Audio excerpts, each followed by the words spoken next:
Hello everyone, welcome back to the video. So today we're going to be looking at common radioisotopes, specifically how we can use radioisotopes outside of the nuclear chemistry lab. Your due now is last year you learned about carbon dating. What is carbon dating used for? You should be able to tell me that it would tell you the age or it would date something that was once living, like fossils and stuff like that. You have no homework this weekend. With that said, your nuclear chemistry exam is on Thursday next week. So that means that the students who took the exam in person for the atomic structure will be taking it at home. And the people who took the atomic structure at home will be taking it in school. Just again, to make things fair. The CAS of Learning has been up since Thursday this week. So if you do that, if you complete it by 3 p.m. on Thursday, October 22nd, if you complete it in general, then you have to press the submit button so it shows that it's completed. If you get a 65 or above with retries, and if you complete it at an appropriate pace, I shouldn't see anyone completing something in 2 minutes or less. I can't do that, and neither can you. So if you could meet all those criteria, you get 5 extra points on the exam. It is like free points. I would take advantage of it if I were you. Also, if you want to review, this is actually the last topic of this unit. What we're going to be doing on Mondays, we're actually going to be debating the ethics of nuclear energy. So this is going to be kind of the last topic that's going to be on the exam, so you'll be able to do the review sheet. I posted the review sheet this afternoon on Google Classroom. You just go to your homework section, and you see homework 10.9, which is the nuclear chemistry review sheet. So this is not technically the homework. I'm going to make it a technical homework assignment on Monday. But if you'd like to start it just to prepare yourselves and study, be my guest. Alrighty, let's get into it. Also, before I do get into it, I'm going to be trying something new on Monday. I'm going to try out breakout rooms. So if you want to know how to do that, I'm going to open the breakout rooms. And when I tell you to, you're going to go onto Google Classroom. Go all the way to the top of your classwork page. You can see lab groups and breakout codes. Click that. Click the link. And you're going to go to your class. Like let's say I'm looking at period 1, which is the top. Then you're going to see your Google Meet link. You click on that. You're going to exit out of the Google Meet you're currently in with me. You're going to click that Google link instead. And then that will join you and your group members in that same Google Meet. I will pop in and check on you every once in a while because I have just a general layout showing me like what's happening in each one of your meets. But I'm experimenting with this because I want to see how it would work if we were to do this for a lab. So we're just going to do it during a lesson just to see how it works out. And if it does, great. I'll start to incorporate it in our labs. And if it doesn't work out, it doesn't work out. This year is about experimenting and trying new things. And that's what's important. All right. Let's get into the lesson.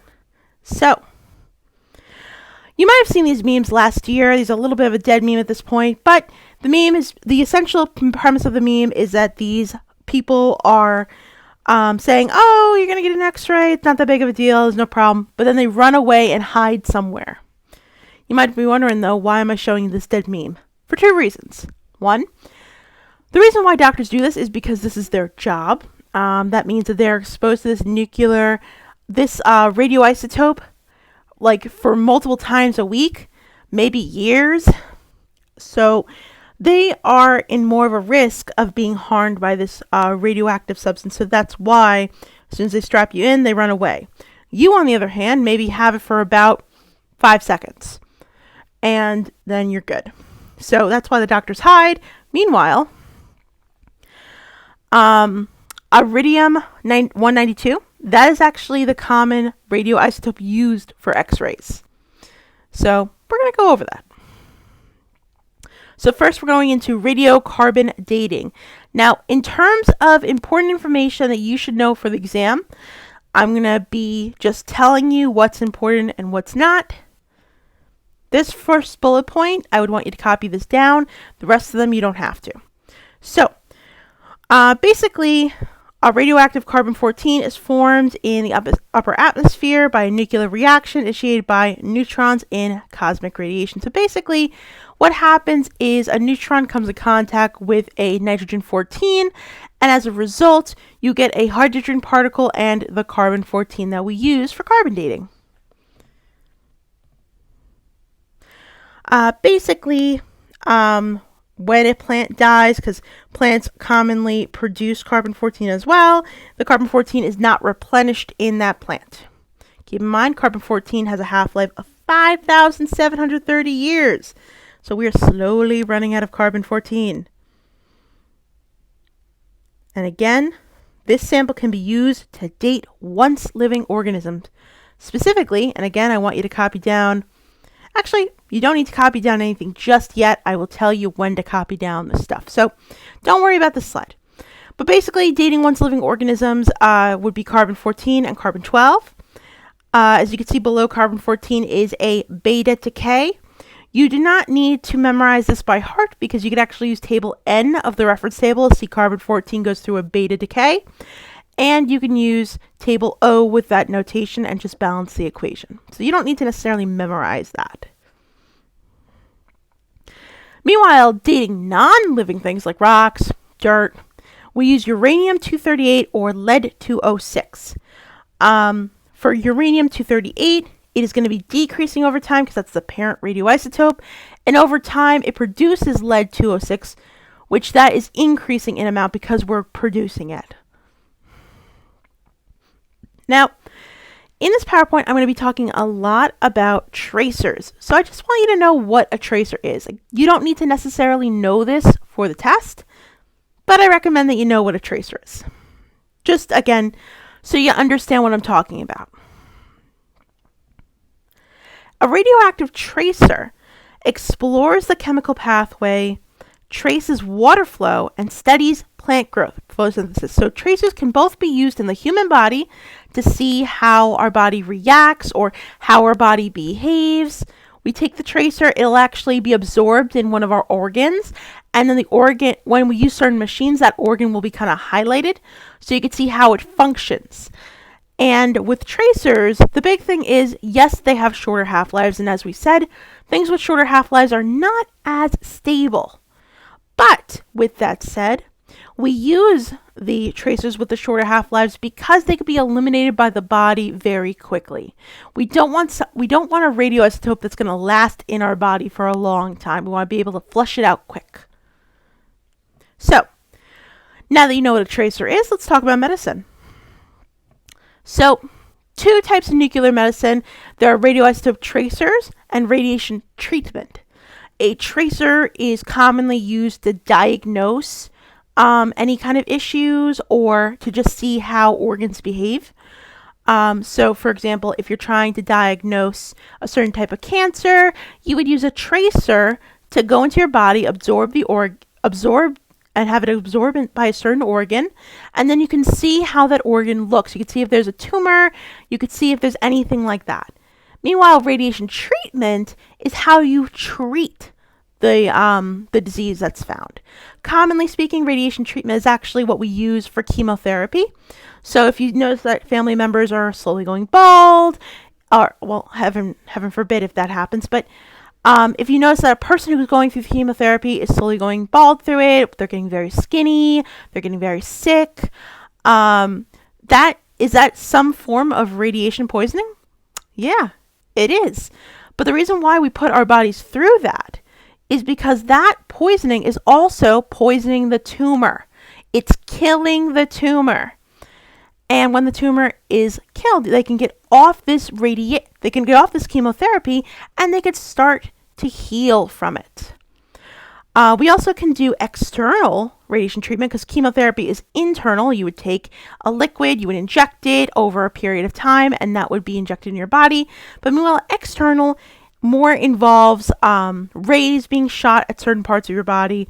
For example, this guy in the corner over here, he is having cobalt-60, gamma rays from cobalt-60 shot at a tumor that's in his back. So that is an external radiation treatment. And radiation treatments in general, they'll use larger doses to kill cancerous tumors. We also use it for medical imaging. Again, it helps us to diagnose if there's any issue. So for example, for this one, we're using TC99M. And this is for thyroid imaging. So now these are two different thyroids. Oh, this thyroid right here is a very healthy thyroid. As you can see, the activity is very evenly distributed. This one might be a little bit more active than this one, but again, everything is very evenly distributed. That is a healthy thyroid. Meanwhile, this thyroid, not so much.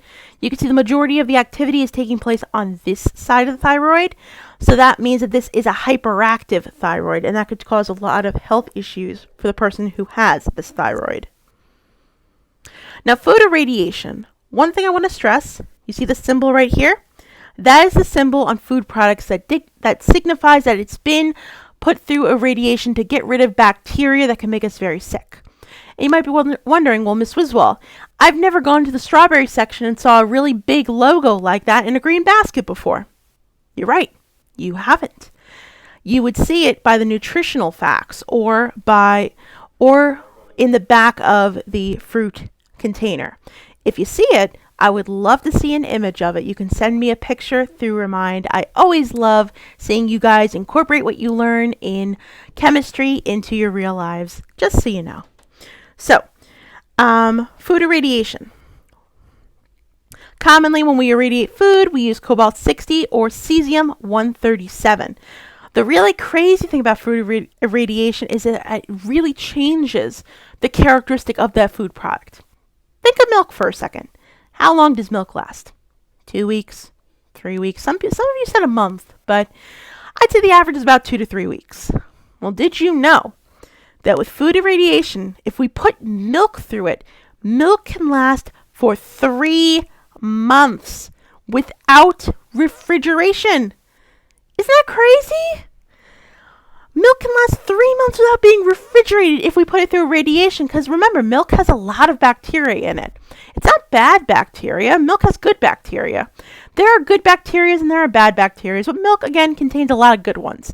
But in the process of killing all the bacteria, it results in milk becoming something that doesn't go bad as quickly as regular milk does. It's really cool. And if you're wondering, well, Miss Wiswall, I don't know if I trust that. Well, if it gives you any comfort, the USDA actually approved irradiation of meat and eggs. So commonly, you'll see your meats and eggs going through this process to kill any bacteria that could be harmful, such as E. coli. Now, what other consumer products do we have that involve radiation? This is an ionizing smoke detector. This is actually a smoke detector that I showed you guys in the beginning of the unit, but I wanted to show you the inside of it so you guys can see how it works. So as you can see, this is the americanium inside of this container right here. And what ends up happening when the smoke, it comes into the presence of it, it goes into these little tiny vents right here. And what happens is a reaction starts to occur. When the reaction starts to occur, this green button right here is pressed. When this green button right here is pressed, it goes through the wires to this red little knob, which is going to hit our noisemaker, and then the alarm will go off. Now, commonly speaking, your fire alarms are actually going to be battery powered, so you don't need to necessarily worry about these being in your house, but ionizing smoke detectors are also a type of smoke detector, and I just wanted to show you guys that. The last thing, this is the thing that I really want you to copy, the thing I really want you to know. So I'm going to start the ones that I'd recommend that you know. Cobalt-60, very important. It's used to treat cancer. Iodine-131, I see that on almost every single Regents data grade. It's used for thyroid issues. Carbon-14 or carbon-12 is used to determine the age of a once-living organism. Pb-206 and uranium-238, that's used for geological dating or dating like rocks, dirt, things that are non-living. I've also seen CC99, which is used to pinpoint the location of brain tumors. Brain tumors. So those are the ones that I commonly see. I also would see RN222 and K37. Oh, sorry, not K37. I mean P32, because those are also common forms of cancer treatment. The other ones that I don't really see often on exams, but I did want to talk about. Nitrogen 16 is commonly used for food preservation and to study the metabolism of proteins in the human body. It helps us get to know the human body better. Potassium 37 is used as a biological tracer. So basically, we would consume potassium 37, and that would help us determine what's happening in our body. It would react with a certain organ, and that organ would show. And with using a type of machine, we could actually look at how that organ behaves. Iridium 192, as we talked about in the beginning of the PowerPoint, I said that is used for X-rays. And phosphorus 31. I am so sorry. Phosphorus 31 is a tracer used specifically for fertilizers. So we can see how the fertilizer reacts. We can see how, if it works very well, we can see how it affects your plants. So what I recommend you do at this point is I'd recommend you go to the exit ticket. And on the exit ticket, it is asking you, what are the uses for iodine 131 and carbon 14? Once you're done with the exit ticket, then you're good to go. The only thing is, I just want to remind you of my extra helps. I am available for extra help every day during periods 4, 6, and 9. The 9th period is dependent on whether I have a coverage or not, but more often than not, I am available in the 9th period. If you're really desperate for in-person extra help sessions and you really, really need my help, I am also available 5th period. I'm in room 126. I'm doing a lunch duty, so feel free to stop by. I cannot offer online extra help during 5th period because I use that time to charge my iPad. Also, if you would like extra help not in person, I offer extra help every day after school. Basically, unless I am driving home, which driving home takes me about an hour, I am available. My hours for extra help after school go from 3 to 7 o'clock. So if you want extra help at any point, you can either send me a message or see me in person and just let me know, hey, Miss Wiswell, I want to see you for extra help at this time. And I'll either say yes, or I'll say I'll be driving home at that point. Just give me a little bit of time and I will help you. And also, there will be an Operation Success next Wednesday being run by Miss Warbitsky. She is a fantastic teacher. So I do recommend that you guys work with her if you would like a different perspective on the topic. She is incredibly skilled in teaching. So if you're confused by something I said and she gives you an alternative method that you like better, that's okay. I'm not going to feel betrayed. If anything, I'm going to be happy that you have a method that you feel comfortable with, because at the end of the day, as long as it gets you to the correct answer, you do what you got to do. And again, as always, thank you for listening. And I hope you guys have a wonderful, wonderful day. Oh, wait a second. That Operation Success runs from 4 to 5 p.m. Just so you know, have a wonderful day.